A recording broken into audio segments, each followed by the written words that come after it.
Okay, welcome to the first Ordinary Council meeting of this municipal year. Thank you to those that have joined us in the Council chamber and those watching online. We have a busy agenda this evening with a large number of public questions to be heard, so I'll move on. Item 1, I understand we have apologies from Councillor Atwell, Councillor Evans, Councillor Morgan McGeehan. Are there any other apologies to report?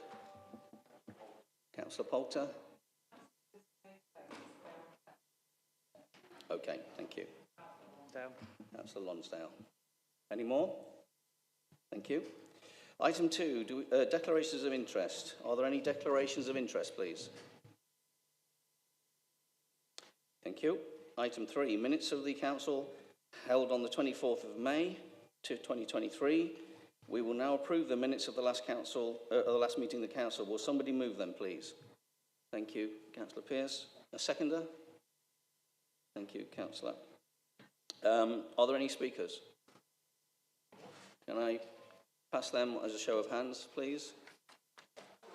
In favour? Anybody against? Thank you very much. Okay, item 4, announcements from the Mayor. Right, I have a small number of announcements this evening. Before I do, I'd just like to deal with some housekeeping matters. We have a significant number of public questioners this evening, and I'd like to remind everyone to be patient as we move through the process. Public questions time is limited to 30 minutes in duration, so please be mindful of your fellow questioners and be prompt in asking your supplementary questions. Copies of the Council Questions booklet are available to view on the Democracy portal. If you require a hard copy, please make yourself known to a member of staff. I'd also like to remind councillors that it is both customary and required by the Council procedure rules that members stand when addressing the meeting. When you do, please remember to turn on your microphones for the benefit of those in the public gallery or watching online, and to project your voice, particularly if you're tall. If you're unable to stand, please indicate and I'll be happy to grant a dispensation. Moving on with my announcements. The first thing I'd like to do is, quite a number of you missed the speech the last time, so I'm going to repeat some of it. I appreciate that my election as a mayor is not liked by the Labour Party. However, whilst they engage in dirty electioneering, they should not expect other parties to just forget that nastiness when we come together in this chamber. The eagerness to become the largest party certainly reared an ugly political personality. It was particularly disappointing that during the more public side of the mayor-making, when many distinguished guests, family members and the general public were present, that some Labour councillors, including newly elected councillors, decided to use derogatory language, upsetting several people. Your mardiness was noted, and you left the chamber and probably did everybody a huge favour. You are quite within your rights to be mardy, but I will not tolerate abusive behaviour. For a party that portrays itself as a bastion of protecting people against nastiness, it is odd that you choose that method of bullying in this chamber. It is also a sad reflection that the first influence you give on the many new councillors in the chamber was to show bad behaviour. I want the people of Derby and the councillors in this chamber to know that I will be truly representative of the city and exert an air of fairness in this chamber. Although some of you know that over the years I have personally suffered abuse in this chamber, as well as at the last meeting, however, I am determined to eradicate further nastiness towards any member of the council. I hope together we can set a new standard worthy of this council. I'd like to say thank you to the many residents who have wished me well in my role as Mayor of Derby since our last meeting. Together with Councillor Potter, we've had a busy 2 months. Highlights have included meeting Her Royal Highness Princess Anne at a visit of Rolls-Royce last week, attending the presentation of the British Empire Medals to 4 Derbyshire residents by the Lord Lieutenant, participating in the Ukrainian Remembrance Service with members of the Derby branch of the Association of Ukrainians in Great Britain, joining the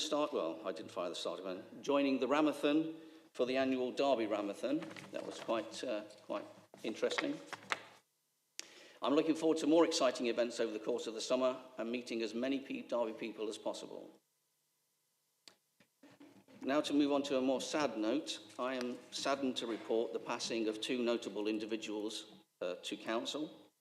Firstly, former Councillor Eric Ashburner died on Friday the 14th of July. Eric served as a councillor for Littleover Ward between 2010 and 2021, as well as briefly sitting on the Derby Borough Council in 1995-96. At work, he'd been an active trade unionist and held professional roles in relation to the railway safety and as a quality auditor. It was not that very long ago that Eric was sitting in this chamber. He was a kind and dedicated councillor who made valuable contributions to the work of the Audit and Governance Committee, in particular where he was a long-standing member. I know that he will be fondly remembered by many of you. Secondly, it is with regret that I report the death of Gordon Thornhill, who was a member of Derby City Council's Independent Schools Appeals Panel for many years. Although I did not know him personally, I am told that Gordon was a kind, compassionate, fair-minded and measured individual who was selfless in giving up his time in the service of others. In recognition of his voluntary work, he was awarded an MBE by Her late Majesty in 2009. I'm sure you will join me in thanking Mr. Thornhill for his many years of service to this council and passing on our condolences. There will now be an opportunity for councillors to offer their reflections on either individual before we pause for a minute's silence. Councillor Kerr. Thank you, Mr. Mayor. And it's Eric I wish to speak on. When I first met Eric in the mid-90s, I was the county councillor for Littleover in the days before Derby was a unitary authority. Eric was working for British Rail at the Technical Centre on London Road. He was a keen trade unionist, as you mentioned, and on the local safety committee and used to advocating for colleagues. Eric was action-focused and community-minded, an excellent person to have in a campaign team. Eric stood for the then Borough Council in 1995, being the second Lib Dem elected to the City Council. However, that was for only 1 year, as the following year we had elections for the Shadow Unitary Authority and he didn't stand. Over the following decade or so, Eric remained a keen campaigner when time allowed from work and family life. He was married to Sue and they had 2 children, and later 2 grandchildren, all of whom he adored. Eric left the rail industry after British Rail was broken up and moved into a quality auditing role, supporting companies across the region and beyond.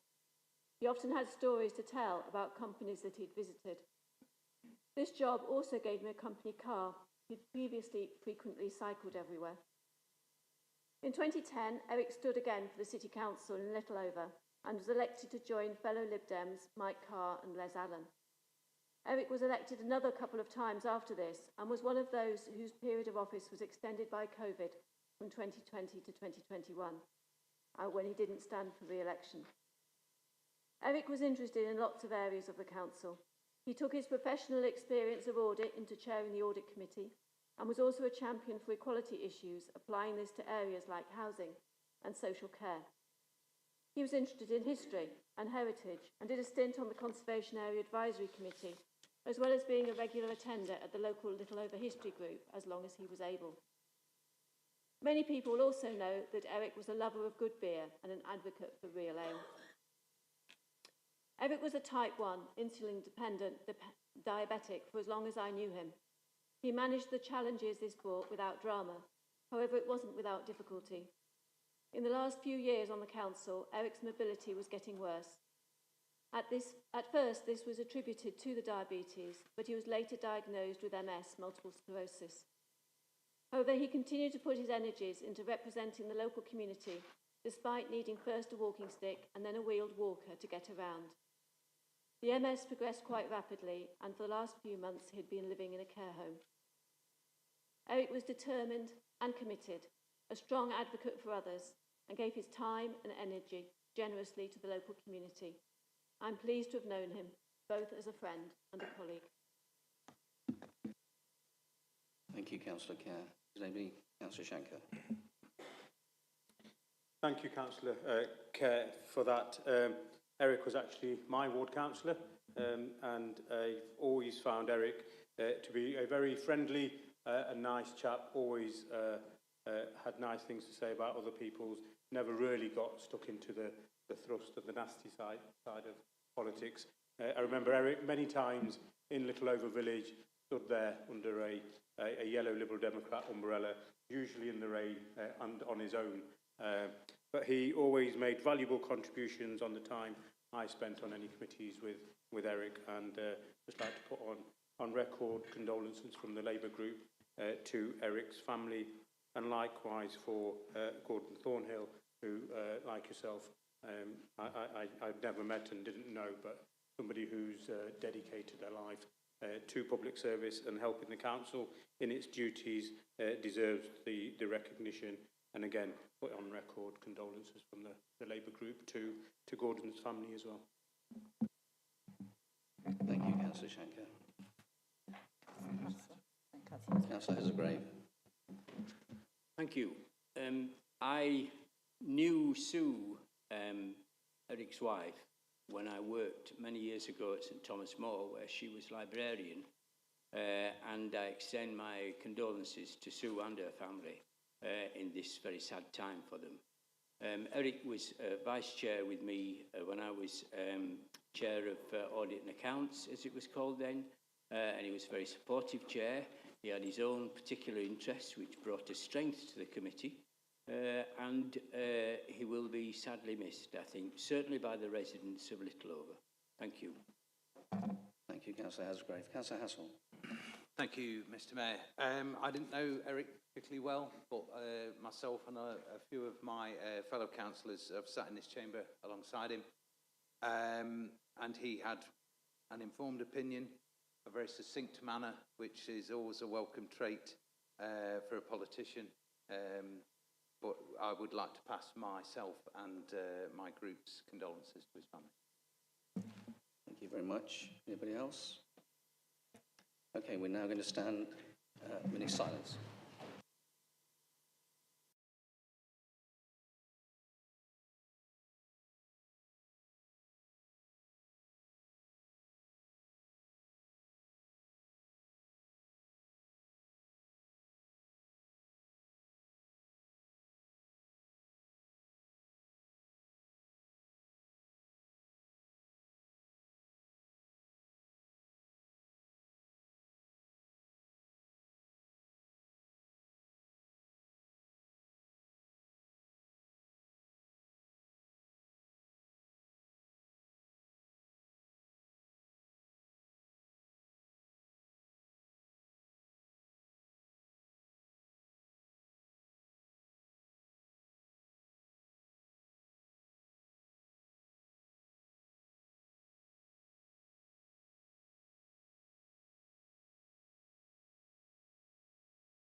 Item 5, we have statements from members of the Council Cabinet. I understand that the Cabinet Member for Health and Adult Care has given notice that they intend to make a statement in relation to adult social care. If we can just hear from Councillor Martin. Thank you. Thank you. I'm making a statement on adult social care to full council in order to set out to members and the public of Derby the difficulties the care system faces, both nationally and here in Derby. The situation inherited by the Labour administration reveals the depth of the crisis social care now faces and the challenges there are to meeting statutory obligations. The recent survey report from directors of adult social services speaks of a potential slide into unsustainability for adult social care. And now, I think, is the time to be open with the public if we are to maintain even basic care support and to remain a society that deems that important. It needs to be recognised at the outset that the Council's adult social care staff do a sterling job, often in the face of adversity. All of us in this chamber are indebted to the work they do because they are helping and caring for our residents and perhaps our family and our friends. At any point now or in the future, they could be caring for you and for me. But will they be able to continue to do so? Right now, there is a tsunami of pressures in adult social care, some long-standing, but many more recent.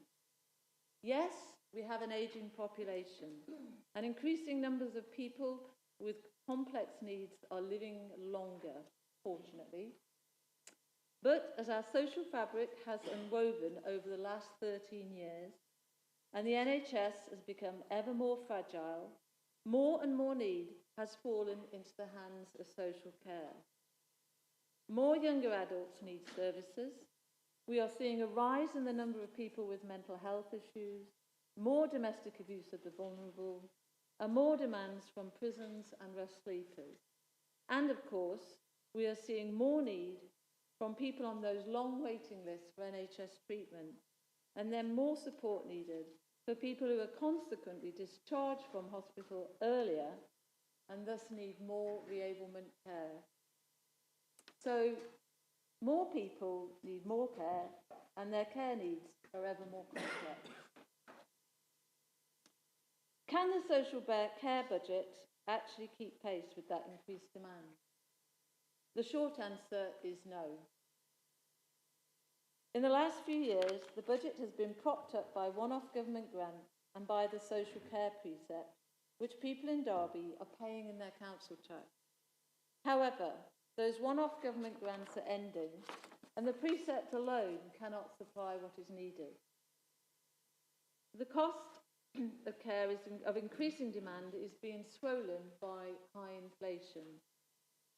So whilst the adult social care budget increased by 4.3% in 22-23, inflation for most of last year was running at around 9%. This year's budget increase is likely to be eclipsed by the spiralling cost of the cost of living crisis, which is so impactful in care services. I know that our responsibility is to deliver for the people of Derby the best service we can with the budget we do have. And that is what we will do. But that will and determination cannot overcome the strains in the care market, as recruitment and retention of staff remains very difficult. Some care companies are taking the view that there just isn't the money in the system to make their business viable. The pay for care workers is the national living wage, which was increased to just £10.42 per hour in April. And many are not actually receiving that. Given all the demands of caring, is it surprising that so many leave the job when some supermarkets are paying £11.40 an hour for new starters? Derby City Council alone cannot simply implement an increase in funding to enable better pay for frontline care workers, for all that they absolutely need it, because the funding is not there to do so. The lack of paid carers means that even more demand is being placed on unpaid carers who still deliver most of the care in our society. So many families and partners undertake heroic care roles and or do what they can, and why wouldn't they? But when the burden is too high, that also takes its toll on care systems, as carers themselves develop care needs. The care role of the family and unpaid carers is a debate we do need to have in society. We must therefore return our focus to a national strategy and funding plan for adult social care. Johnson's Get Care Fixed proved as ineffectual as Truss's disastrous measures to end the stagnant economy. Social care is not particularly sexy. Its problems can't be solved by a flurry of policy announcements and photo ops. It needs a plan, and that plan must be allied to realistic funding structures. So, in response to the struggling state of social care provision, both here in Derby and in most other local authorities. I will be writing to the Minister of State for Social Care, Helen Whately, and the Shadow Minister for Social Care, Liz Kendall, to invite them to Derby to look at the many issues in social care system.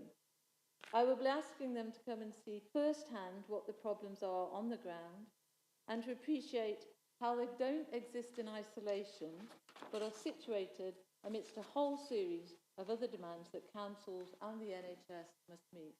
Thank you. Thank you, Councillor Martin. As is customary, I will invite a member from each of the other political parties to contribute if they wish. Do the Conservatives wish to contribute? No?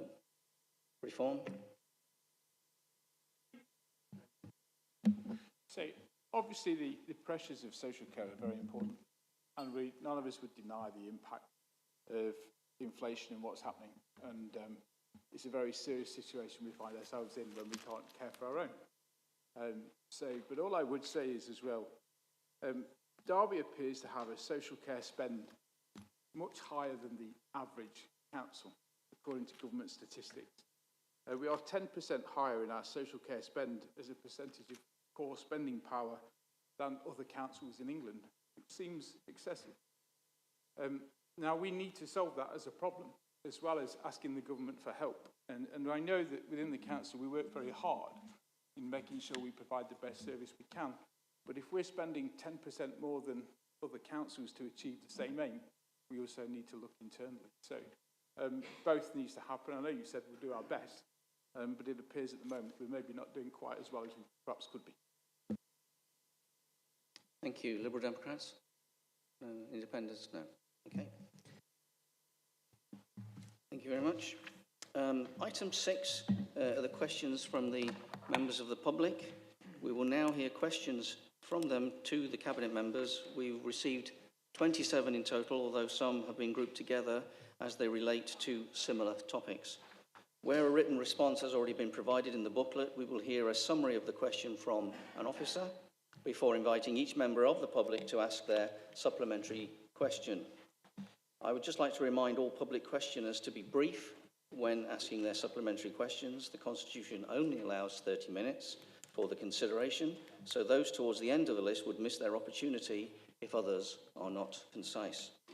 So the first question is from Tony Mott to Councillor Swan. Thank you, Mr. Mayor. Tony Mott's question to Councillor Swan is, will the council consider moving the cycle lane adjacent to the A6 near St Benedict School to allow more space for cyclists and deter motorists from blocking the cycle lane? I don't believe Tony Mott is in the chamber this evening, so in which case I'll move straight to question B, which is from Brendan Connolly to Councillor Swan. His question is the council's road repair programme running to schedule? I believe Brendan Connolly is here with us this evening. Brendan Connolly, do you have a supplementary? I do, Mr. Chairman. Mr. Chairman, I've read the reply. But I have a letter here from the council from last year saying the road would be done in the last financial year. It's still not being done. And it's a waste of time me talking to my local councillors because they're not doing anything about it. So I wondered if bringing it here might be able to find out why we're now behind. Councillor Swan. Brendan, thank you for bringing that Councillor to Swan, our attention. could I ask you to stand, please? Sorry. Thank you. Brendan, thank you for bringing that to our attention. Really appreciate the question. Councillor Swan, can you address this way so people, everybody sorry, can hear? I want to see Brendan as well. Yeah. Brendan, switch on. Yeah. So, Brendan, I will arrange a one-to-one meeting with you and I to discuss the issue that you would like further clarification around. Thank you. Okay, thank you. Next question is Margaret Palmer to Councillor Shiraz Khan. Margaret Palmer's question to Councillor Khan is, which areas of the city are due to benefit from the implementation of Article 4 directions tackling houses in multiple occupation? Don't believe Margaret Palmer is with us in the chamber, in which case we'll move directly to... Margaret, would you like to come down to the first floor so you can ask your question? We'll move on to the next question if you'd like to come down. Okay, yeah, we'll move on to the next question, which is a group of questions. Thank you, Mr Mayor.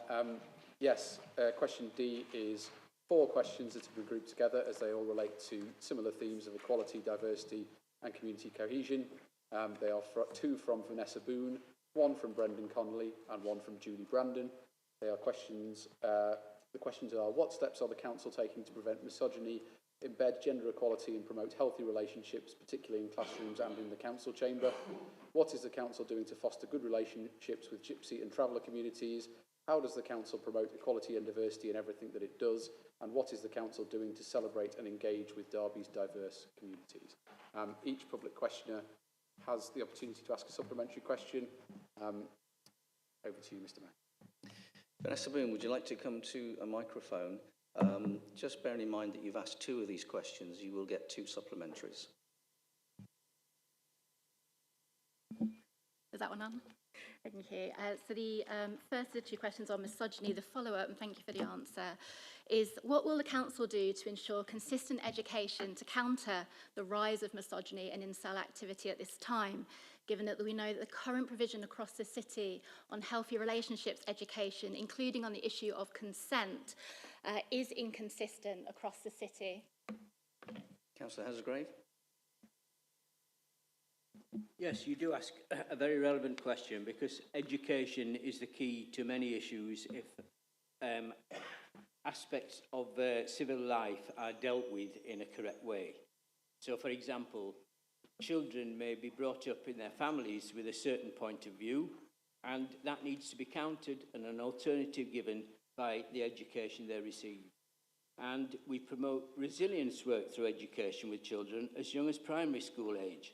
The approach taken is first and foremost helping young people to understand the complexity of their identities so as not to be reduced to one stereotypical view. We then go on to empower children to be respectfully curious, celebrating their differences and not being afraid to ask questions of each other in the right way, whilst also seeking out points of commonality. Children are encouraged to be proud of their multiple identities, of which being Roma or Gypsy might be one. This is done through direct inputs with young people from the Prevent Education Officer, as well as on a wider basis through staff training and sharing of appropriate high-quality resources in schools. Thank you, Councillor Hasgrave.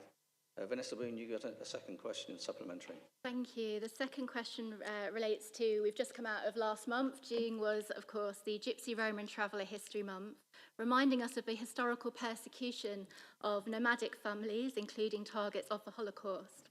So will this council end the legacy of marginalisation by addressing the lack of official campsites, which breeds resentment then over unofficial stopovers stirred up by the far right in our city? Thank you for your question, Vanessa. Rather than give a rather convoluted answer now, I'm prepared to send you a written reply to that. So I'm fully conversant with plans to carry out what you've asked. Thank you. Thank you, Councillor Hasgrave. Brendan Connolly, you got a supplementary? Mr Chairman, thank you for the reply. Do you think that Councillor Pandey calling me a racist in public just prior to this year's AGM, including not requiring Councillor Pandey to apologise to me in public, is consistent with the Council's principles? Can I just stop you there, please? I will not have members of this Council abused or talked about in that way. And if you've got any evidence, then what you need to do is take it to the police. The lady next to you is Councillor Pandey cannot respond to you. It's Councillor Hasgrave that's responding to you. If you've got a question, if you've got a personal thing, then you need to deal with it personally. It is very consistent with my policy. No. Have you got a question, a relevant question that's not... Okay, thank you. All right, the next one is Julie Brandon.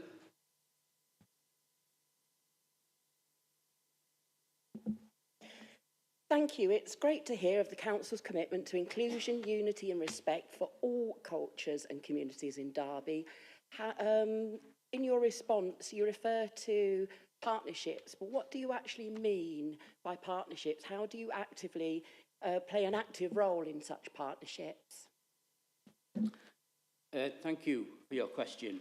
Last week, I gave a keynote speech to the Faith Alliance, which is a body composed of virtually all the faiths in Derby, who work in their communities and their congregations to help residents who are either in their congregation or in the area or anywhere in the city who comes along to them.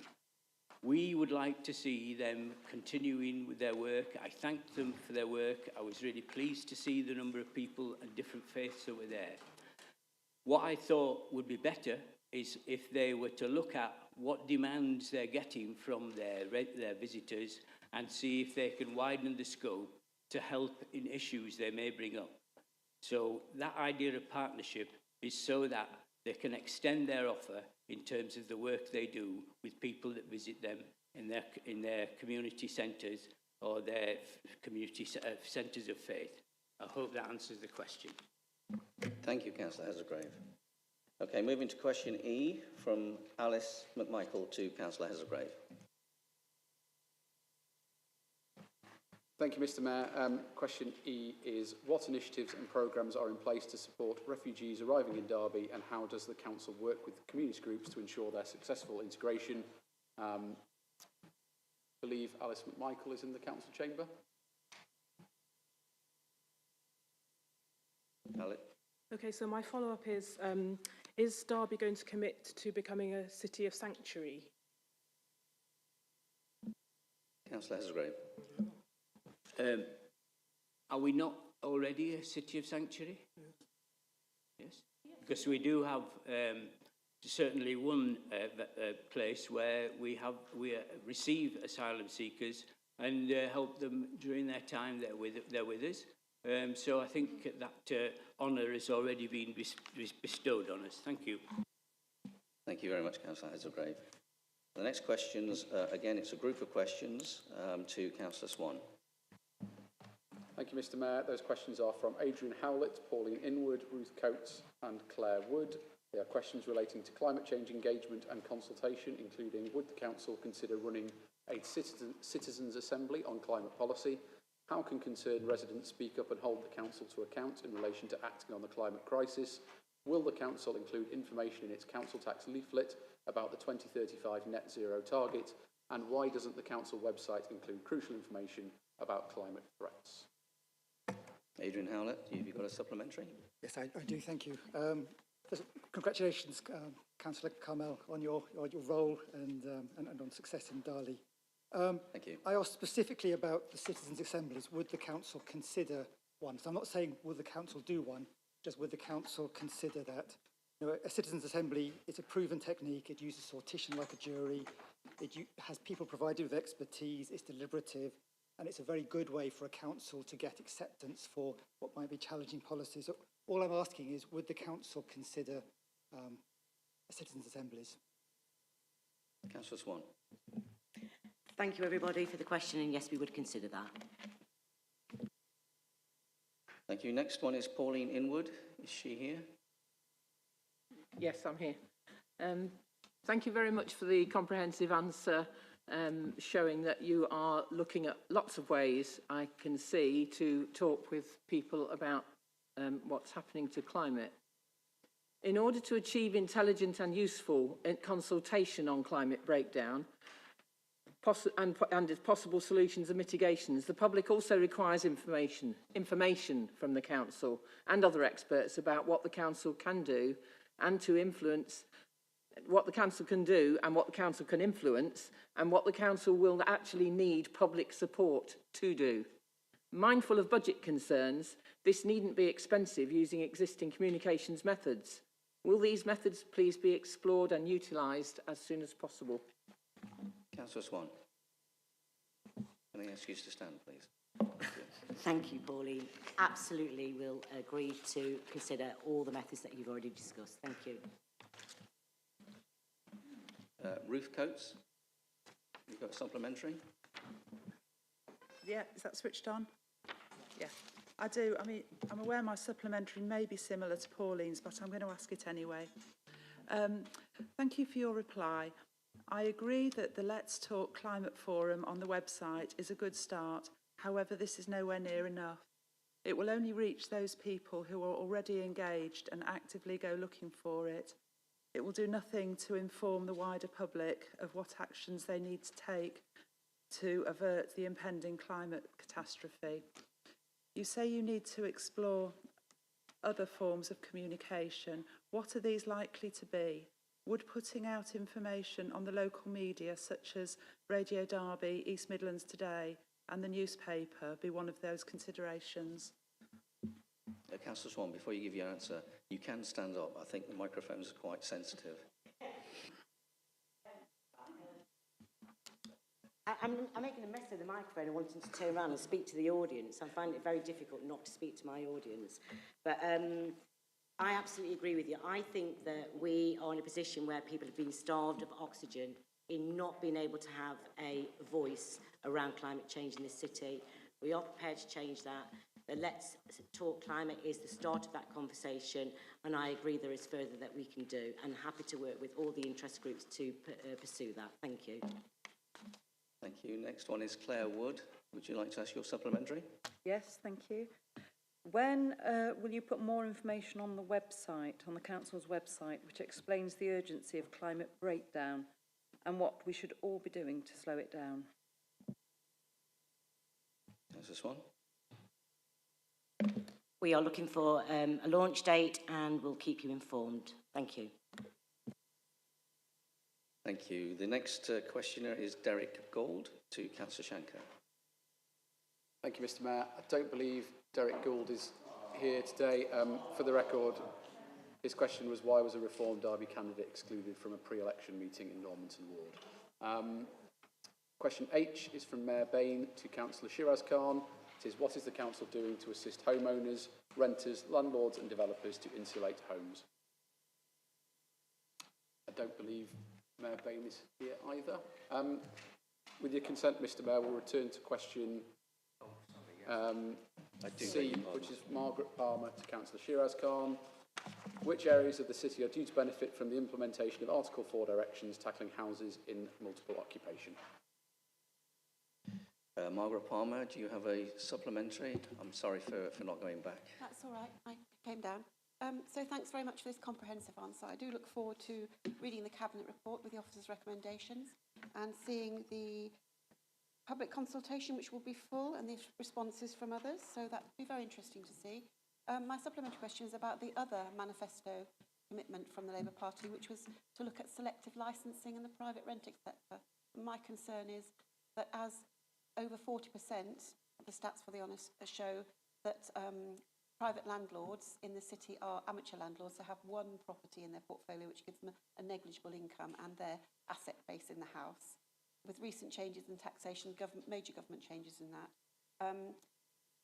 I'm concerned that selective licensing, unless very sensitively handled, would stall inward investment in the city, in the housing market, which is a concern for others, I hear. Thank you. Councillor Khan, you don't necessarily have to answer that because it wasn't related to the first question directly. It was loosely directed to that question. It's up to you if you want to answer. Thank you, Margaret. I thought you was going to deprive me of my first supplementary question to answer as Mayor. Whilst, you know, I didn't really hear most of the question that you said, I mean, I can tell you that as somebody who was promoting the introduction of Article 4 over the last sort of 2 years or 2.5 years, having been in sort of my position for the last 6 to 8 weeks, I have shown great urgency to get information out to the public regarding that. As far as legislation regarding landlords and whatever, look, I've always said that we need a multi-agency approach, and as such, that involves housing standards, licensing, planning. So if that offends the sort of landlords that don't want to provide decent accommodation, decent, safe and secure accommodation, I'm afraid there's nothing we can do about that. Our duty as councillors is to look after the health and well-being of all our residents and not private landlords who don't want to adhere to our rules and regulations. We have to make sure that there's a decent standard of accommodation. Most of the accommodation is paid for by housing benefit, and we need to make sure that we're getting our value for money for what we pay. Thank you. Thank you, Councillor Khan. Next, we'll go back to the original list, question I, which is a multiple question again to Councillor Swan. Thank you, Mr. Mayor. The questions are from Vanessa Curry and Adrian Howlett in relation to sustainable transport, and they include what is being done to balance the rights of motorists with the rights of residents to clean air and safer streets, and how is the council addressing misinformation and conspiracy theories about 15-minute cities? Councillor Swan. Oh, sorry, we want a supplementary first. Vanessa Corey. Is Vanessa Corey here? I don't believe... No? Adrian Howlett. Did you have a supplementary? I do, thank you. Again, to Councillor Swan. So misinformation and conspiracy theories, I'm sure, make effective local government unnecessarily divisive. For example, the deliberate campaign to discredit low-traffic neighbourhoods in the 50-minute cities has been playing out nationally and has been spreading downright nonsense. Will the council be bold in countering misinformation? Councillor Swan.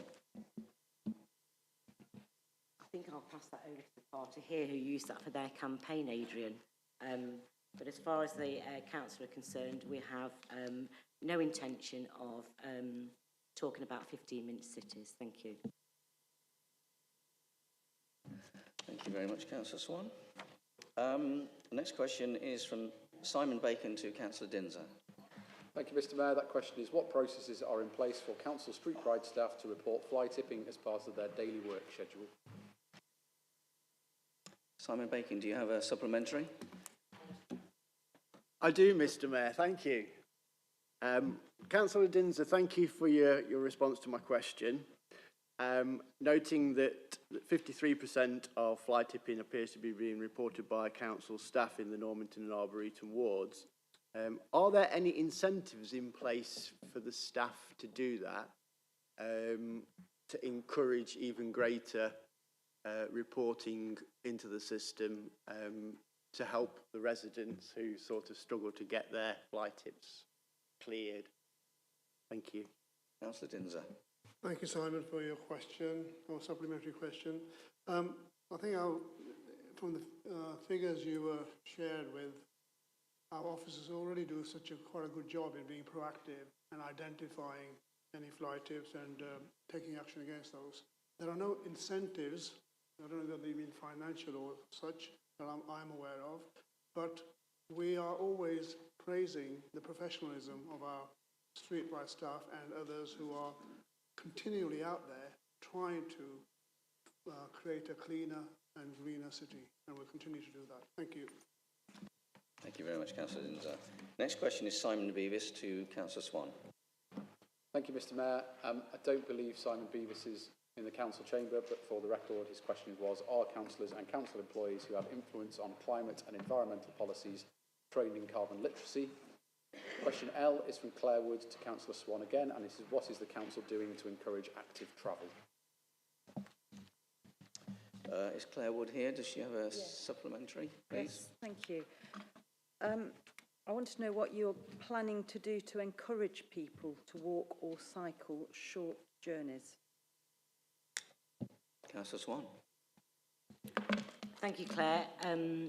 As you're probably aware, the Active Travel Forum kind of disappeared in 2020, and we are looking at reigniting that, and it will be an integrated Active Travel Forum, which you'll be happy to be invited to. Thank you.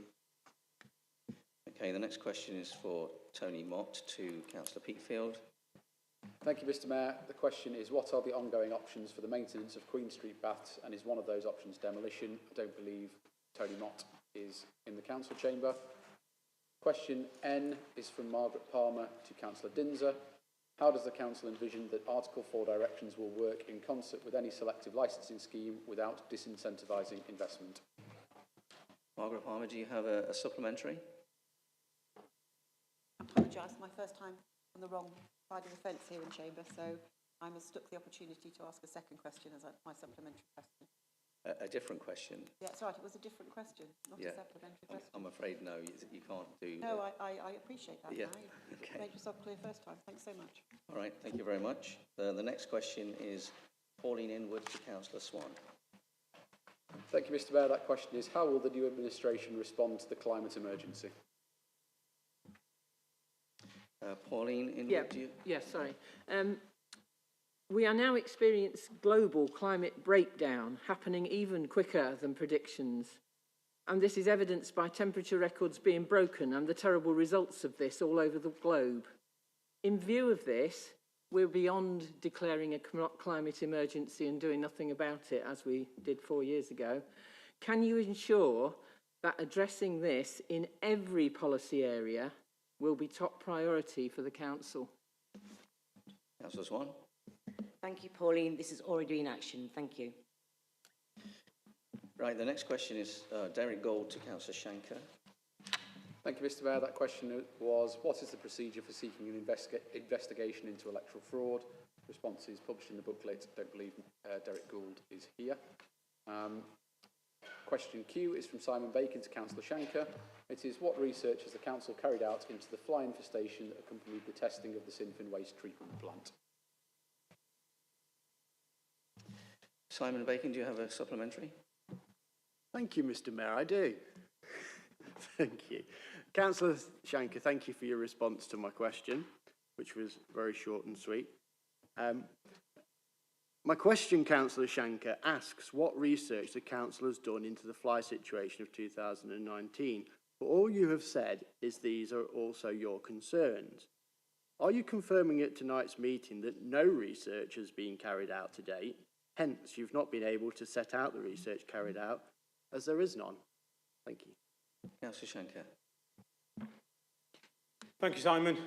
I think you'll remember and recall from the time the infestation and we had the fly breakout, there was claims from the operators that the flies, which were affecting so many residents in their homes, weren't actually from the plant. I totally refute that claim by the then operator. As far as I'm concerned, the flies were from that plant and they impacted residents severely. That's why I believe the previous administration's decision to attempt to repair and restart this plant is fundamentally flawed. The next question is Ruth Coates to Councillor Shiraz Khan.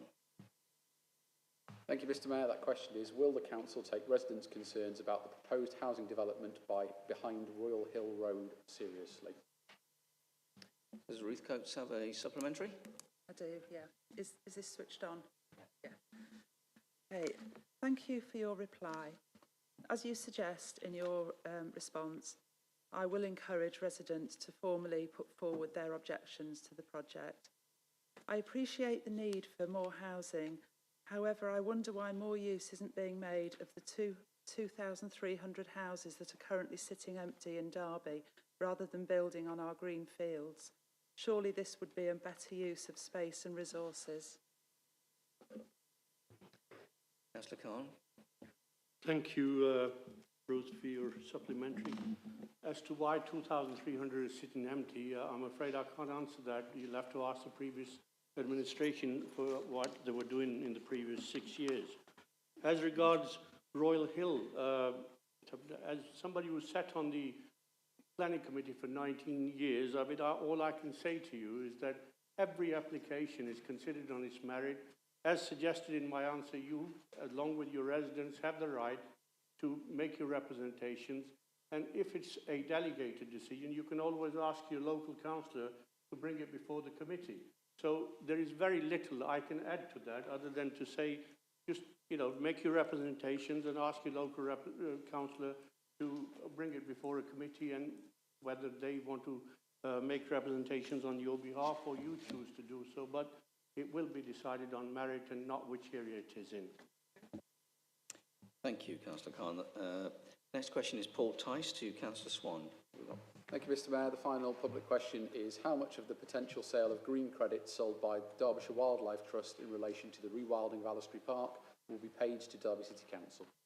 I don't believe Mr Tice is in the council chamber. Okay, that ends the public questions. If any of the public wish to stay, can you please go into the gallery, in the public gallery.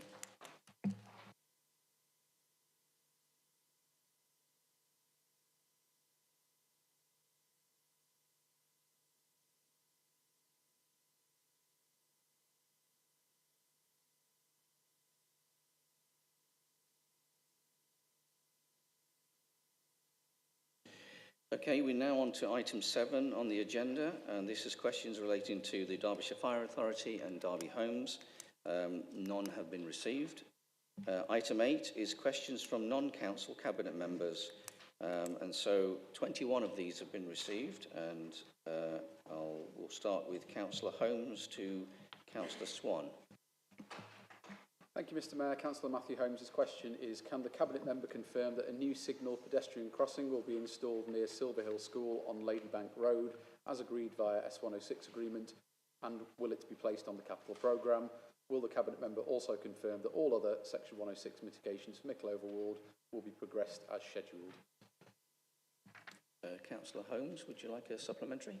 Thank you, Mr Mayor. I agree, Councillor Swan, that all councillors have a responsibility to take setting priorities seriously. And that's why Mickleover Ward councillors worked extremely hard to secure a wide-ranging package of mitigations and improvements as a result of the very extensive housing growth and impacting on our community.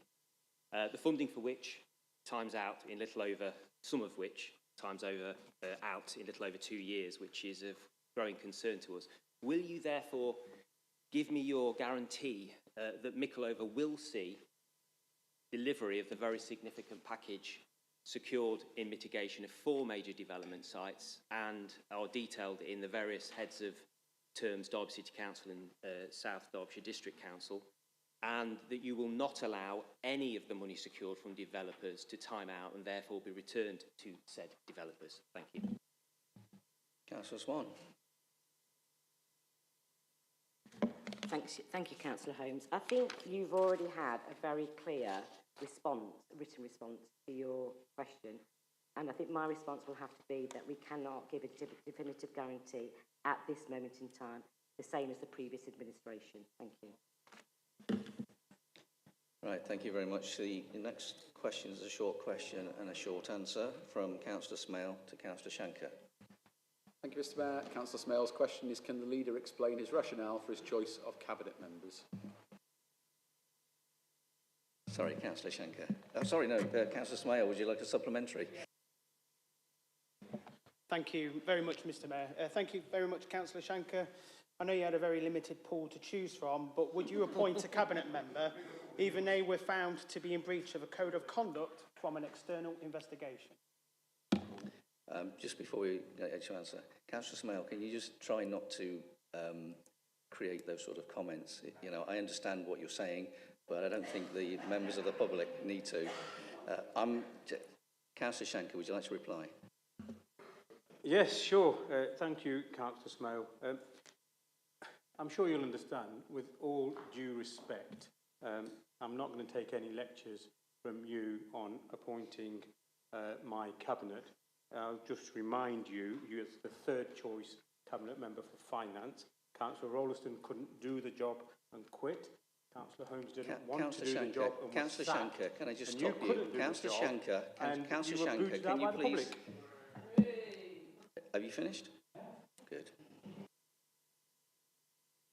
Can I just remind members that we do not start calling each other names. There's no point in it. It brings disrepute to this council, and we should stop it.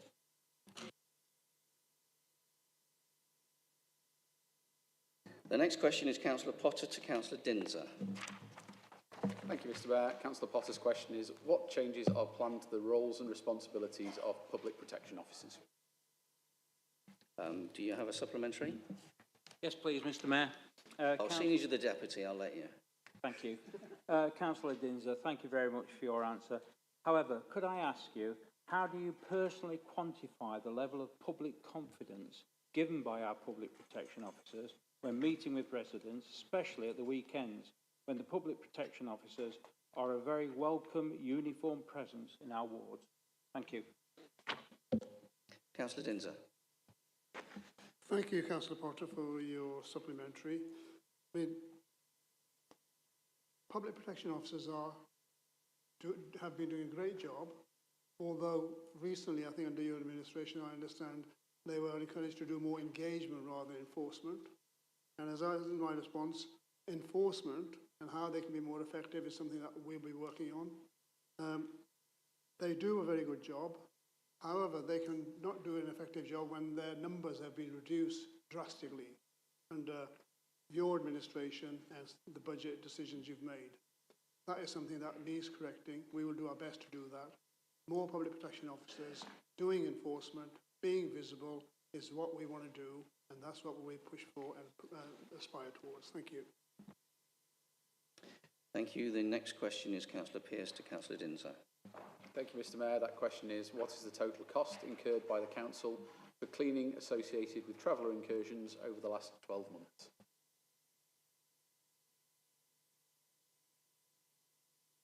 Sorry, Councillor Pearce, do you have a supplementary? I do, Mr Mayor. Thank you very much. Thanks for your reply, Councillor Dinser. I'll obviously get a breakdown of those figures in my role as Shadow Cabinet Member in the next few weeks. However, can you tell me what's the current situation with the proposed task force for when members of the travelling community access the Council's green spaces, please? Councillor Dinser. I think that's a question I can't answer at the moment. We can get you a written response after this meeting. However, you were in this role not long ago. I assume you'd know and understand and know exactly what the situation was.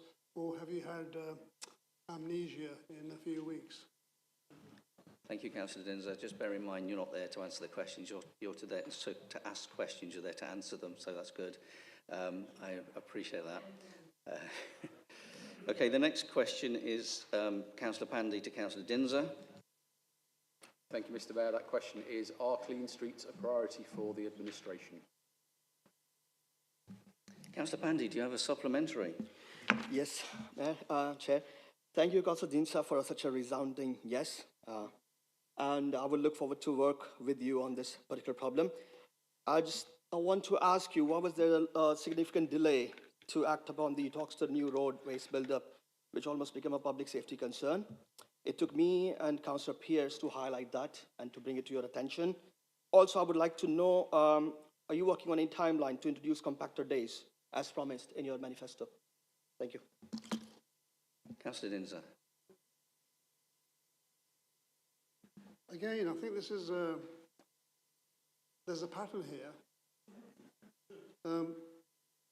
Bear in mind there was two questions there, Councillor Dinser. You only have to answer one. Sorry? There was two questions there. Yeah. You only have to answer one. Yeah, okay. I'll answer both in one shot. There's a pattern here. There's things have miraculously changed in the last few weeks from a change in administration.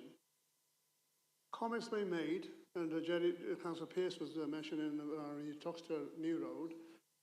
Now, this was not something that happened on the 4th of May. This was not something that happened on when the Cabinet was formed a few weeks ago. This was there in plain sight when, Councillor Pandy, your administration was in control and was here to look after the city of Derby. And that did not seem to be such a concern when others were raising concerns about fly tipping and the unkept nature of certain parts of the city. And all of a sudden, these have become big issues and you've got no idea what was being done before. That particular issue was there for many years. This administration tackled it within weeks. That's the difference between us sitting here and you asking questions which you should already know the answers to, than us getting on with the job. Thank you. Thank you. The next question is from Councillor Hassel to Councillor Hazelgrave. Thank you, Mr Mayor. Councillor Hassel's question is, what is the Cabinet stance on racism and equalities? Councillor Hassel, before you ask your supplementary, I hope that there's not going to be anything controversial in your supplementary question. As if. Thank you, Councillor Hazelgrave. In April this year, Labour MP Yasmin Qureshi came to this city as part of the local election campaign and stated on social media that all Tories are Islamophobic and racist. Firstly, do you agree with that statement? And if not, will you and the Cabinet write to the Labour Whip's office asking for this member to be suspended and send a clear message that such divisive and abhorrent behaviour will not be tolerated in Derby? Thank you, Councillor Hassel. That was well put. Councillor Hazelgrave. Thank you for your question, Councillor Hassel. I remember when we had Common Cause in a campaign a few years ago, and we stood shoulder to shoulder in the city centre, straining every sinew to fight for what we believed in. And I know from that you're a genuine person and you have a passionate belief in all sorts of things. And first, I'd like to say I don't agree. I wouldn't expect Councillor Hassel, as I know him, to agree with the Home Secretary's comment on national television, and I quote her, "What's clear is that white English girls, sometimes in care, sometimes who are in challenging circumstances, being pursued and raped and drugged and harmed by gangs of British Pakistani men who've worked in child abuse rings or networks." That's the end of the quote. I don't agree, personally, because the figures actually show that it's white men who overwhelmingly feature as the perpetrators of these crimes. And also her comments will be seen as a trope and spur to Islamophobia.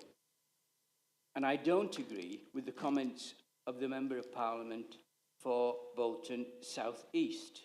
Any complaints as to her conduct should be referred to the Parliamentary Commissioner for Standards. Councillor Hazelgrave, I was hoping you would actually answer the question rather than talk about parliamentary issues. I did answer the question. Okay, the next question is Councillor J. Wright to Councillor Shanker. Thank you, Mr Mayor. Councillor Wright's question to Councillor Shanker is, will the operation of community managed libraries remain undisrupted whilst a review of the current position takes place? Councillor Wright, do you have a supplementary? Yes, Mr Mayor, thank you. I've got a supplementary for Councillor Shanker. Councillor Shanker, last month you said you were looking at library schemes similar to the highly acclaimed one run by the Conservative Suffolk Council. The Suffolk scheme is essentially the same as would have been delivered under the contracting process you effectively stopped. If you had not done this, wouldn't it have saved 6 to 8 months of time, effort and money? Councillor Shanker. Thank you, Councillor Wright. I think you need to read up on the Suffolk scheme. It's not like the schemes the previous administration had started. Let me remind you again what the previous leader of the council said, that it was the end of community managed libraries and certain libraries would close, keeping libraries like Spondon and Alice reopen. Our intention, I'll make it clear for all councillors, is to keep all libraries open, sustainable and open as libraries. Thank you. The next question is Councillor Eyre to Councillor Shanker.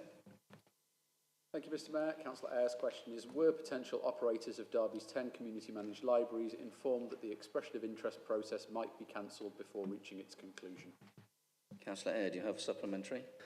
I do, thank you, Mr Mayor. Councillor Shanker, you never quote me when I said that all libraries would remain open, but I guess that's your choice there. I'm pleased to hear that the process has not been cancelled, but I do fear this gives credence to our concerns. This is just a costly rebrand. The regional policy brought forward fantastic offers from community groups to take the assets forward, alongside the additional funding provided in the budget for the transition and buy-in to council systems like the LMS. So my supplementary question, therefore, is, given Councillor Shanker, you're quoted to say you're absolutely relaxed on the situation, that must be nice, and given that our 5 statutory libraries now appear to have been roped into the whole review, will you 100% confirm and guarantee any new policy will be successful and better than what was created in 2017? Councillor Shanker. Thank you again. If you want to be quoted, Councillor Eyre, your speech, I think it was in December, spoke about libraries being a thing of the past, if you remember. What I would say, again, is let us do the work. We've made a firm commitment to keep all libraries open. You guys failed to do that. You had a flip-flop policy over a several-month sticky plaster politics to try and keep libraries open beyond the election. We'll do this properly. Bear with us. And if you want to, the offer's open to work with us. Thank you. The next question is Councillor Lonsdale to Councillor Whitby. Thank you, Mr Mayor. Councillor Lonsdale's question is, what provision is in place for children and families living in temporary accommodation to have access to sufficient and nutritious food? Councillor Lonsdale has given her apologies. The response to that question is published in the booklet. The next question is Councillor Kerr to Councillor Martin. It is, how is the council supporting plant-based options in schools, care homes, children's homes and in public settings? Councillor Kerr, do you have a supplementary? No, thank you very much. The next one is Councillor Smale to Councillor Shanker. Councillor Smale's question is, does the leader's position on the long-term waste contract remain unchanged? Councillor Smale, do you have a supplementary? I do, Mr Mayor. Councillor Shanker, relating to any papers on the Sinfin incinerator or the long-term waste contract, you historically said around private session papers that you would ignore officer advice and produce a front-facing document. To my surprise, on the last cabinet, you decided to take officer advice. Does that make you a hypocrite? Councillor Shanker, thank you. Next question is Councillor Hassel to Councillor Shanker. Councillor Hassel's question to Councillor Shanker is fiscal responsibility a priority for the administration? Councillor Hassel, do you have a supplementary? Yes, thank you, Mr Mayor. Thank you, Councillor Shanker, for the robust answer. In light of your position on the Sinfin waste plant, can you confirm that there will be no further significant expenditure related to the site? And if there is, how do you justify it as value for money if the plant is never to be used by the city? Councillor Shanker. Thank you. Simple answers to simple people always works well. And again, I'm not going to take any advice from an administration which depleted the council reserves from 36 million to 0 by the end of this financial year. An administration that has overspent virtually every year of the last 5 years, despite increasing council tax to the maximum amount in every one of those 5 years. An administration that belongs to a party of the likes of Truss and Kwarteng, who broke this country's economy, presided over rocketing energy prices, spiralling food inflation, and adding hundreds of pounds, many hundreds of pounds, to the mortgages of hard-pressed families. I'm not going to take any fiscal advice from your administration. We'll do the right thing for Derby. Thank you. The next question is for Councillor Eyre to Councillor Shanker. Councillor Eyre's question is, will the views of library volunteers be taken into account in the review of the library's strategy? Councillor Eyre, do you have a supplementary? I do, thank you, Mr Mayor. Thank you, Councillor Shanker, for the answer. But the answer does suggest that the views of volunteers have not already been sought and included in the decision that's been made, and that would be a huge break from the way things were done before. So, Councillor Shanker, can I first of all encourage you to go to libraries? I visited every one that invited me to.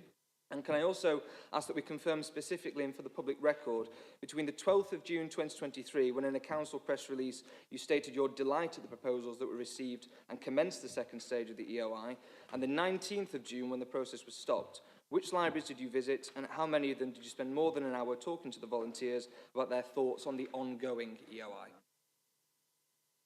Councillor Shanker. Oh dear. Councillor Eyre, I was visiting libraries many months ago. I didn't take a stopwatch with me and time how long I was there. We'll do the right thing. We're keeping libraries open. We're in a process now. A report will come to Cabinet in August. And again, I make this offer. Either work with us or work against us. The choice is yours. Thank you. The next question is Councillor Lonsdale to Councillor Sheares-Khan. Councillor Lonsdale's question is, what are the waiting times for families in temporary accommodation before more suitable housing becomes available? Again, Councillor Lonsdale has given her apologies. Councillor Kerr's question to Councillor Dinser is, how is the council combating risks associated with vaping and the recycling of used vapes and batteries? Councillor Kerr, do you have a supplementary? Thank you, Mr Mayor, and thank you, Councillor Dinser. Will the council, as part of its work with suppliers of vapes, encourage the vendors to use the disposal route found by the Sinfin recycling plant for returned empty vapes? Councillor Dinser. Thank you, Councillor Kerr. We will try to take all steps possible to recycle responsibly any discarded vapes equipment. Thank you. Thank you. Next question is Councillor Smale to Councillor Whitby. Councillor Smale's question is, will the Cabinet Member confirm that deficits for Ashgate Nursery in school will not be mitigated via council budgets and that the school's forum budget is protected? Councillor Smale, do you have a supplementary?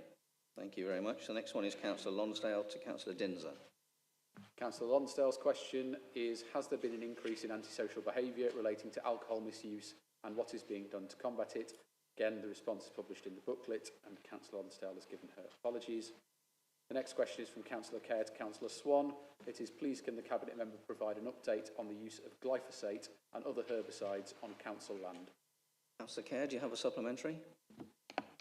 I do, thank you, Mr. Mayor. So, apart from these few places that you've mentioned, where have you actually stopped spraying? Councillor Swan. Thank you, Councillor Kerr. I'm sorry I don't have an answer to that, but I will get back to you with it. Thank you. Next question is Councillor Smale to Councillor Whitby. Councillor Smale's question to Councillor Whitby is, will the Cabinet Member confirm that deficits for Ashgate Nursery in school will... Apologies, I'm repeating the previous question. Councillor Smale's question to Councillor Whitby is, what will happen should there be no sizeable mitigation on Ashgate School and Nursery's budget deficit, especially if those deficits remain outside of the legal limits set by the Department for Education? Councillor Smale, do you have a supplementary? I do, Mr. Mayor. Councillor Whitby, are we not allowing just 2 nurseries to run up deficits of over 400,000 in order for the leader, whom is a prospective MP, and yourself as a Cabinet Member to save face? Would you have carried out these same actions if they were in Spondon, Allestree, Oakwood or Mickleover? Councillor Whitby.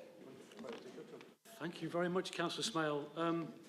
Well, I think we'd have done this wherever. Children's education is obviously critical. Early years is absolutely fundamental to the future, of course.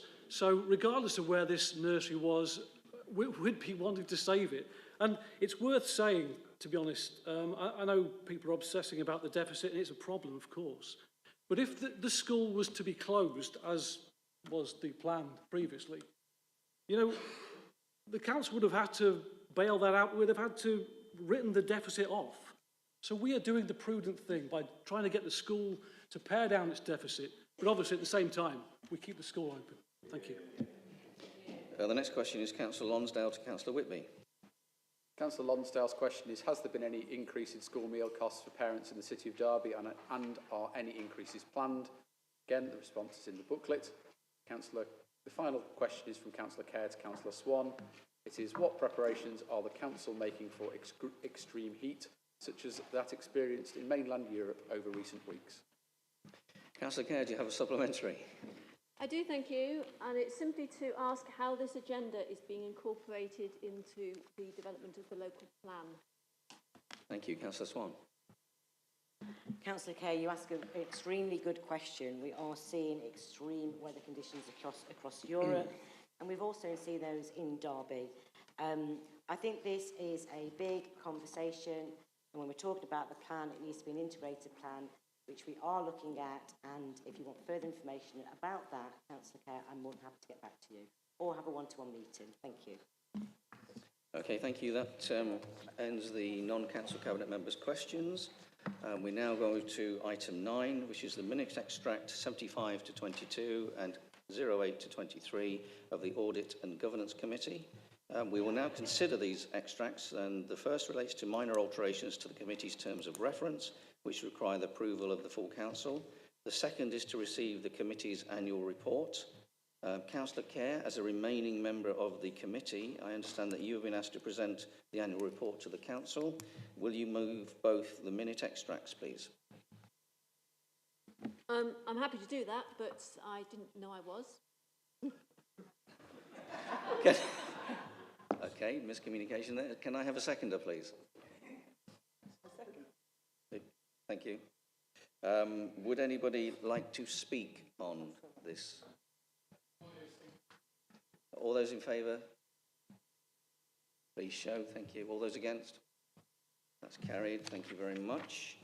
Okay, the next is about the returning officer fees, and Emily Feenan is now leaving the chamber. We'll just give her a few seconds. Okay, so the next item of business relates to the fees payable to the council's returning officer at the local elections. Before we, so she has left the room. The report proposes the adoption of the scale of fees that brings the council into line with other local authorities across Derbyshire. Councillor Shanker, as this is a governance matter, would you move the recommendations in the report, please? Absolutely happy to move the recommendations. Can I just take a seconder first? We got a seconder? Thank you. Councillor Shanker, carry on. Happy to move the recommendations in the report. The fees payable to the returning officer for local elections here in Derby hasn't changed since 2002, and the change to 4-yearly cycles here in Derby has given us the opportunity to revisit that fee that's paid to our returning officer. And remember, this isn't an annual fee, it'll only be paid when there are local elections. I'm sure every member in this chamber would agree £340 isn't an acceptable fee for the added responsibility pressure that any returning officer is under when delivering elections. The proposed fee is in line with other local authorities and probably on the lower side of that. So I have no hesitation in recommending that we make this change here in Derby to recognise the work done by the returning officer for our local elections. I'll remind members that fees for other elections, whether it's PCC, general election, aren't covered by the local authority. They're paid for nationally, separately to any burden on the council. Thank you. Councillor Peatfield, you seconded that. Would you like to speak? Are there any other speakers on the item? Okay, can I take a vote on that, please? All those in favour? All those against? That's carried. Just wait for Emily to come back into the room.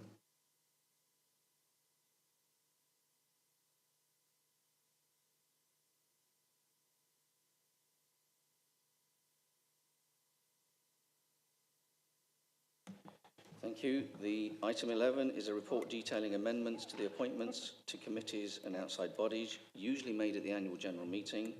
The changes have been made under delegated powers reserved to the Chief Executive and the Monitoring Officer and are for the full Council to vote.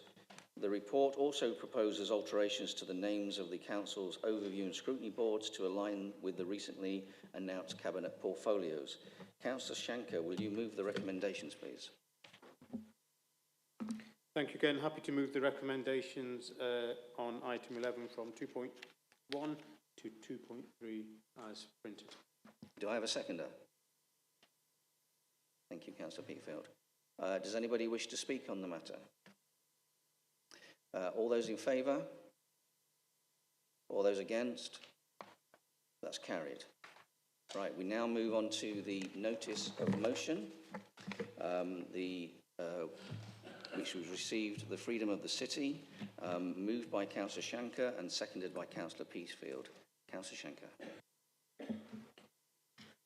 Okay, I'll keep this rather brief. I think the motion as set out clearly explains the intention, what I'm trying to do here, and that's gain recognition from a trailblazer in the field of not just politics, but representing this city, or most of this city in the 7 wards that Dame Margaret Beckett represents, has done for 40 years. And I ask all members just to take a moment and consider that. 40 years, 4 decades of dedicated service to our city. Margaret's already, as it says in her name, got her damehood, so has been recognised at the highest level, both nationally, locally and internationally. I just think it's fitting for Margaret to receive freedom of the city. It's something, I think, if we went outside of this chamber and asked the people who she represents, the vast majority would agree with that. She's been returned as the MP for Derby South more times than I can remember, and that's because of her dedication to people of this city. She's worked tirelessly for those people. She's led the Labour Party, the first female to do so, the first female Foreign Secretary, also distinguished career locally, nationally and internationally. Many achievements here in Derby, not least protecting manufacturing jobs, fighting for manufacturing industries here in Derby, joined various campaigns, both locally and nationally, to protect jobs and the interests of our city.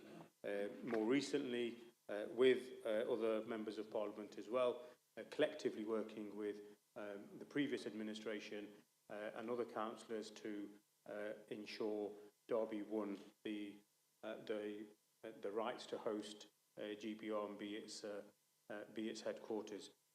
So irrespective of Margaret's politics, I believe, and I'm sure residents in our city believe this, Margaret has been a stalwart and a dedicated representative of our city, and particularly Derby South.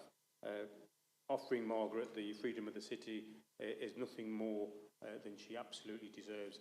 And I fundamentally feel most members absolutely agree with that, but maybe it's difficult because of political allegiances. And I just ask members to just park that to one side and do the right thing for Dame Margaret Beckett, but also for all those thousands of residents she's represented so dutifully over 4 decades.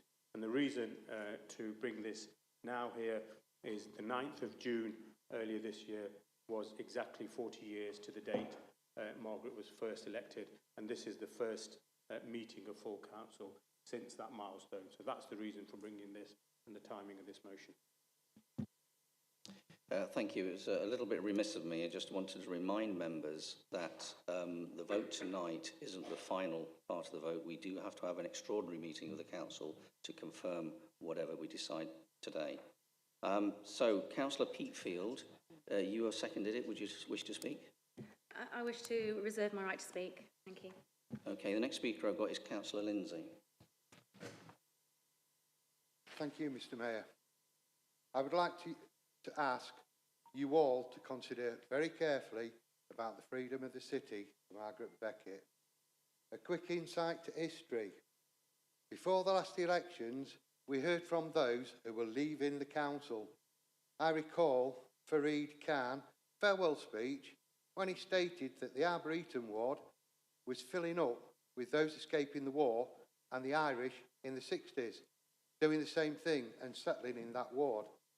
I think you'll find that they settled in the country wherever they could and wherever they felt safe. So let's look at Ireland.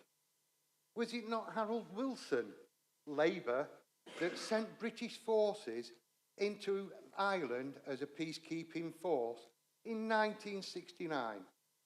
The result being lots of our forces suffering and being maimed, doing their duty and following the orders they were given, only to be shafted by Tony Blair with his peace deal agreement. Can we just have quiet, please? Wait. Carry on, Councillor Lindsay. Only to be shafted by Tony Blair with his... Mr. Mayor, please. Councillor Lindsay, will you move on, please? Okay. With his peace deal agreement, which allowed the IRA a get-out-of-jail card, but left our forces still having to appear some years after facing court action. Completely discriminatory, and I refer to you as Soldier F as an example. Margaret Beckett... Can we just have quiet, please? I'll be rude to you next time, thanks. Margaret Beckett, who was a member of the Parliament at the time and said nothing about the conflict or the defence of our troops. Moving forward to the Iraq War, this was brought on by the Blair government and his lies being told. Margaret Beckett supported her local Labour government going into the war. whilst Derby councillors, mostly Labour, voted against the war, where was she and her support for Derby then? Are all Labour councillors here tonight really going to support this? Labour, on their motion, mentioned, and it's there in black and white, she served Derby South constituency for 40 years. But what has she done for any of our veterans? I will be voting against it. Thank you, Councillor Lindsay. Councillor Hassel. Thank you, Mr. Mayor. While we accept that Dame Margaret has provided a long history of service for this city, and we wouldn't deny that, we feel that freedom of the city is something that us as politicians hand out to members of the city. And can we have quiet, I can hear please? you. I'm waiting for you to be quiet. Thank you. Thank you. I would suggest that it shouldn't be something that politicians hand out to one another. Dame Margaret, as I've stated, has had a long career, and there is a way of recognising that, and that is the Lords, which I'm sure where she will end up eventually. We are not comfortable with the precedent it sets in handing one politician this accolade to another, so our group will be voting against. Thank you. Thank you, Councillor Hassel. Just before I bring you in, just to remind seconders, I'm not going to ask you if you wish to speak. You'll have to put your hand up if you reserve your right. So just to make sure that I'm not going to come back to you automatically. If you wish to speak, just put your hand up and I'll put you on the list. Councillor Kerr. I don't feel as strongly as the Conservative group about the appropriateness of awarding the Freedom of the City to politicians. But I do feel that choosing to bring it at this time is really poor politics. We still have Margaret Beckett doing a good job for the city, and I think she has behaved in a broadly non-party political way during the majority of her position as a Member of Parliament. And she has an enormous amount of respect, both within her constituency and beyond. So I don't deny that she is a good person and somebody that we should be thinking well of. But I do think that to bring a motion like this to this chamber, while she is still our MP, is poor timing. 40 is just 40, it's just a number. I don't think it's particularly, but I'm not good at birthdays either, so maybe it's not for me to judge. But for me, it isn't a particular headline thing, and why a reason. She will still be 40 years, over 40 years next year. She will still be over 40 years the year after that. It's not something that goes away and disappears. But what we have got in this chamber is a leading party that is not a majority party, who has a tendency to think that because they hold the seats in the cabinet, they for some reason have control of the council in this format as well. And if you want to bring, as a non-majority group, if you want to bring something that is potentially politically sensitive to this forum, then I think it is very wise for there to be discussions between the groups before it is brought into the public forum. I would welcome, in a different way, this to come forward after Dame Margaret is no longer a Member of Parliament, no longer a Member of the Commons. And I would happily consider it again, but I don't think this was good timing to have brought it forward at the moment. And I will therefore be voting against as well. And that has absolutely nothing to say in terms of Dame Margaret's appropriateness for this award. It is much more to do with the way in which the Conservative group is treating the rest of the council. Thank you. The Labour group is treating the rest of it. I've got stuck in another. Come on, calm down. Councillor Kerr, thank you very much. Can we have some calm, please? We always get our words mixed up. Councillor Onwaha, did you indicate? Well, thank you. I think that whilst we're politicians, sometimes we should keep that aside. Now, Derby is a city of history. From the silk mill to the Rolls Royce to Toyota, to Britain's ever first female foreign secretary. Now, as the first African to be elected in this beautiful city, I am well aware about how something as seemingly insignificant as winning the council election can be a source of inspiration for a lot of communities.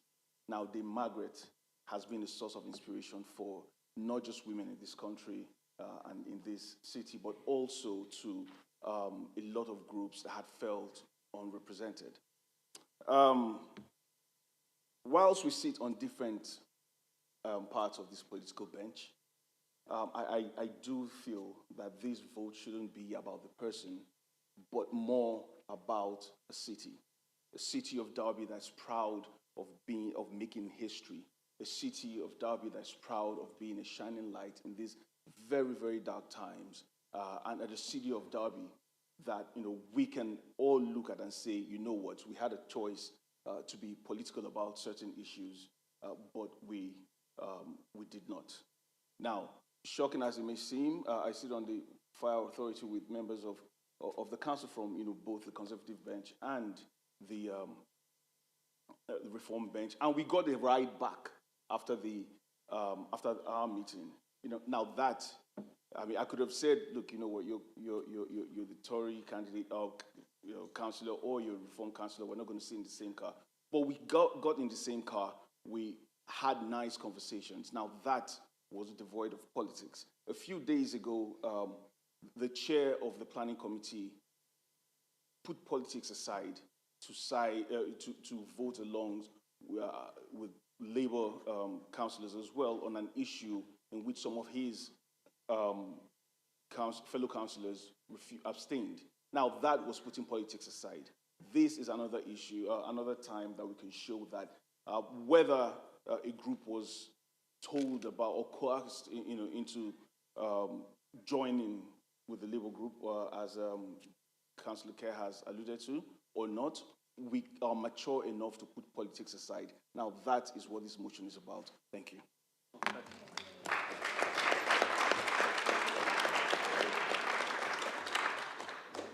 Thank you, Councillor. Councillor Bolton. Yes, thank you, fellow councillors. I was under the assumption that this motion this evening would be supported by everybody in the chamber tonight. How wrong I was. It's a great shame that people don't respect Dame Margaret Beckett, as our leader has already said, 40 years service for this city.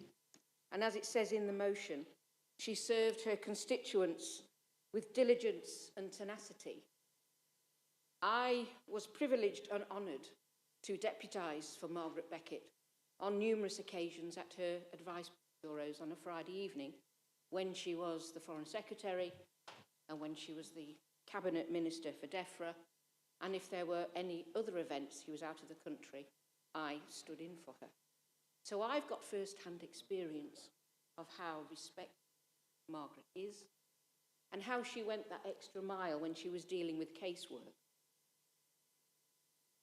Again, when I was mayor of the city for the millennium, Margaret and Leo then would attend events with me, and you could see whatever event it was, whether it was at Rolls-Royce, Toyota, or any of our big manufacturing companies in the city, or community group in Normanton or Spondon, Margaret was loved wherever she went.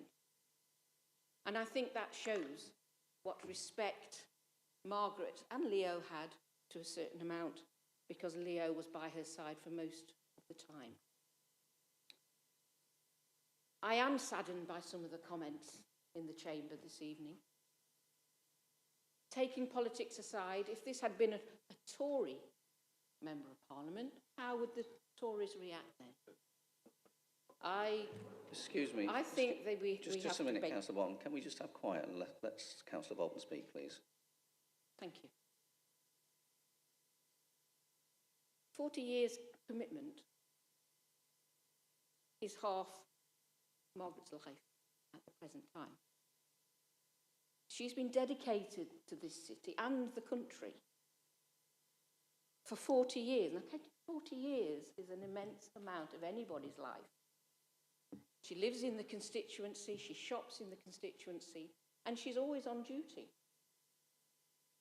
Wherever she goes, I know people will go and speak to her and talk about the things that they are concerned about. And as the leader has said,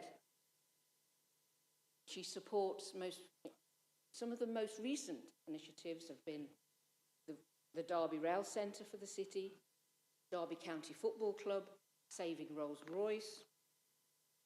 We can't name everything in the chamber here this evening, but I think it shows the variety of issues that Margaret has helped in the city, and there's the economic development and jobs that follow on. I've got no hesitation in supporting this motion. We must thank Dame Margaret Beckett for the work she's done in this city and the work she's done for her constituents as a whole. Thank you.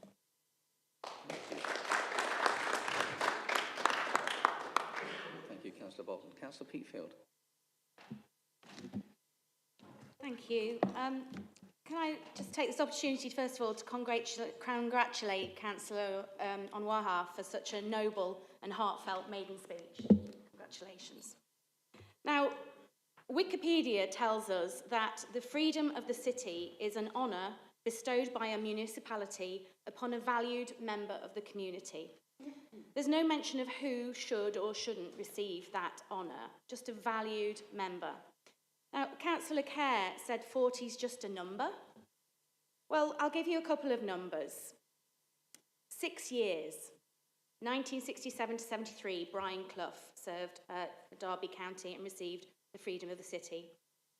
8 years, 2016 and 2020 Olympics, Adam Peaty competed. 11 years, 1944 to 55, Reg Harrison received the freedom of the city in 2019. 17 months, Wayne Rooney nominated in 2022 for the freedom of the city and subsequently abandoned. 17 months. And the party to my left deemed that deserving of the freedom of the city. 7 years, Sandy Ryan, nominated earlier this month by the Conservative Party, which we wholeheartedly supported. 7 years. The Liberal Democrats, even more noble. 7 years, 17 months, 11 years. This is nothing compared to 40 years, half a lifetime of service to our city. She was the first female Foreign Secretary, the first deputy leader of the Labour Party, first leader of the Labour Party, and internationally renowned and respected recognition delivered for her service and was awarded a damehood. To address concerns of people suggesting that this is a political decision, we can tell you that in these frugal times, a small ceremony, if you think that's the correct way, if you think this is about Labour politics, even the extraordinary meeting could be carried out after the election when she has retired. But honestly, it's not even an election year in 2023. If we were trying to leverage political gain through this, we'd have proposed it next year. This meeting is the closest full council meeting to Margaret Beckett's 40th anniversary in her position as a Derby MP. Now, are you really telling me that the councillors considering voting against this honour from her own city are truly representing what the people of Derby would want? This beloved politician across the whole of Derby, not just Derby South, who works tirelessly for Derby for 40 years, helping hundreds, probably hundreds of thousands of people over the years with housing issues, issues of work, jobs and pay, businesses. I ask you, what will the reaction be in the Derby Telegraph tomorrow when they learn that councillors in this chamber have rejected this honour? What will the country Councillor say? Peatfield, just saying. What will the country say? Sorry, Councillor Peatfield, I just want people to be quiet while you're speaking. So if you can just remain quiet, please, and allow Councillor Peatfield to speak. Thank you. What will the country say tomorrow when it's reported in national papers that Derby turns its back on the most respected parliamentarian? So I ask you, full council, to remove the politics from your decision. Look at Margaret's significant achievements for Derby over the last 40 years. Celebrate that with us. And look at the impact of your decision, not just on Margaret Beckett, but on Derby. And please, show this dame the respect she deserves for her service to our city. Thank you, Councillor Peatfield. Councillor Ralston. Thank you, Mr. Mayor. I just wanted to say that, you know, it's been spoken by Councillor Bolton that it's a lack of respect. I don't think anybody here has a lack of respect for Councillor Beckett. She's done an amazing job. Beckett, sorry. She's done an amazing job. And actually, when I was 17, was my first meeting with her at a dinner that I attended as part of a works thing. And she was one of the inspirations for me taking up politics, albeit that we have very different politics. I've got a lot of time for her. She's done an amazing job and she has worked well for the city. I just don't agree that, unfortunately, for me, she is a politician, giving politicians to and awards from politicians, but it has also been her job for the last 40 years. It's not something she's done as opposed to somebody who's gone out above and beyond what isn't their job. She has been paid for 40 years to do a role, and she has done that absolutely brilliantly, and I don't have an issue with her as a person. Just but a minute, I don't think Councillor it's Ralston. appropriate. Can we just have quiet while people speak, please? Thank you. I think the people will see it for what it is, in the fact that it's politicians awarding politicians for what is their day job. And I'm sorry to say that, but I just genuinely think that it's not an appropriate thing for us to do. And as the time may be right, or in the future, potentially that is something we should do. But at the moment, it is still her day job. Thank you, Councillor Ralston. Councillor Sheraz Khan. Thank you. I actually can't believe what I'm hearing in this chamber today. Somebody who's been given a damehood has served this city for 40 years, and we have some analogies which I can't. I mean, Councillor Kerr says 40 is just a number. So presumably somebody was celebrating their 40th anniversary. You tell them they could do it in a couple of years' time. You know, it won't matter. And you have Councillor Ralston saying, well, you know, we respect her and all this, but we shouldn't do this. I mean, that's just like saying to somebody, well, we know you're thirsty, but we're not going to give you any water. And as for Councillor Hassel, talking about politically motivated, there's no election next year. The election has already happened, so we're not sorry, okay, I withdraw that. But you know, there's no election next year, so what political gain is there? All we're asking for is somebody who served 40 years in this city, lives in this city, has been given a damehood, and didn't get us relegated.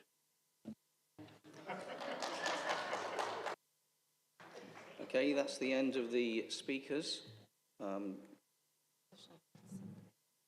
Councillor Shanker, would you like to sum up? I would.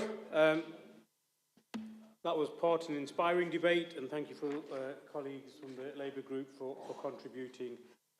And then very disappointing on other parts.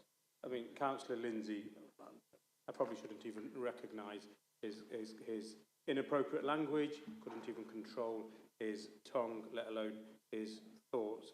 It was a disappointing contribution, and the language was totally inappropriate, and I think you should have called that out, and then comments should be withdrawn. They're not fit for this chamber. Absolutely. Councillor Hassel, well, really disappointing, but your logic just doesn't stack up. Councillor Kerr, really, really disappointing. I just don't think, from the various contributions you've made over the years in this chamber, some have been very good and some have been very bizarre, and I don't think any have been as bizarre as today's contribution. You can't say on one hand you respect the work of somebody like Dame Margaret Beckett and then say 40 is just a number and we shouldn't be bestowing this honour on her. Look, I'll sum up and end with this. Members, I feel, should vote on what they think the residents in the wards that they represent would think. I think there's public support for Margaret Beckett. It's been demonstrated for 40 years there's public support for Margaret Beckett. She absolutely deserves this. We all know she deserves this. If you don't want to pass this honour on Margaret because of your own political beliefs, that's your choice. But just think what your residents think about this. Thank you very much. Right, we're going to vote on this. All those in favour? 10. Okay, we've got a recorded vote. Yeah, there's enough of them.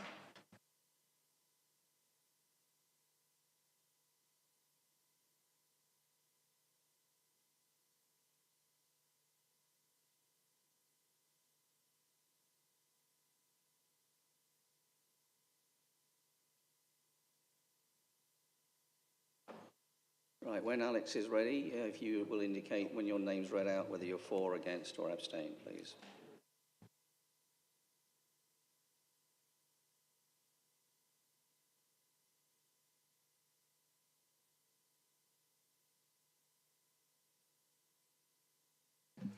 Thank you, Mr. Mayor. Councillors, when I read your name, will you please indicate whether you are for or against the motion as it is printed in your agenda documents? First of all, Councillor Amin, please. For. Councillor Ashby. For. Councillor Bolton. For. Councillor Bonser. For. Councillor Kerr. Councillor Chambers. For. Councillor Dinser. Councillor Eyre. Against. Councillor Falk. Councillor Hassel. Councillor Hazelgrave. Councillor Alison Holmes. Councillor Matthew Holmes. Councillor Hudson. Councillor Celia Ingle. Councillor Phil Ingle. Councillor Kaur. Councillor Jangir Khan.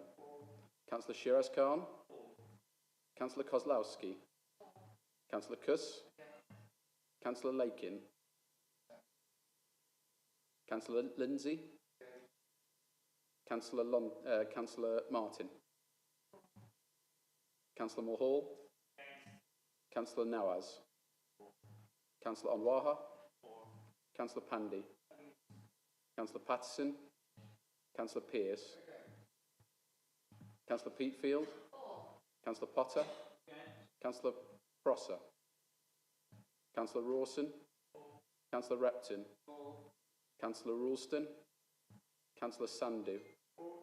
Councillor Shankar. Councillor Smale. Councillor Swan. Councillor Truella. Councillor Whitby. Councillor Wilson. Councillor Celia Wright. And Councillor John Wright. And finally, the Mayor, Councillor Graves. Abstain. That concludes the voting, Mr. Mayor. The motion is carried.